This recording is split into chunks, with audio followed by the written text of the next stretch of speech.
அருணிமா ஒரு national level volleyball player.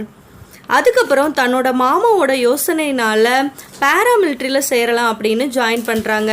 அவங்க ஆசைப்பட்ட மாதிரியே செலக்டும் ஆகுறாங்க. ஆனால் அவங்க பெர்த் சர்டிஃபிகேட்டில் அவங்களோட நேம் மாறி இருக்குது. இதனால நம்மளை தூக்கிடக்கூடாதுன்றதுக்காக அதை கரெக்ஷன் பண்ணுறதுக்காக தான் ஏப்ரல் 11, 2011 அன்னைக்கு லக்னோவிலேருந்து டெல்லிக்கு போகிறாங்க.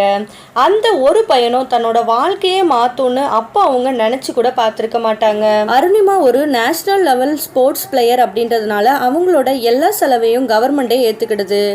அந்த டைமில் தான் அருணிமாவை பற்றி நிறைய ரூமர்ஸும் பரவ ஆரம்பிச்சுது. அது என்னன்னா, அருணிமா டிக்கெட் எடுக்காமல் பயணம் செஞ்சுருப்பாங்க, டிடிஆருக்கு பயந்து போய் குதிச்சிருப்பாங்க, தெரியாமல் இப்படி விழுந்துட்டாங்க அப்படின்னு சொல்லி நிறைய ரூமர்ஸ் பரவ ஆரம்பிக்குது.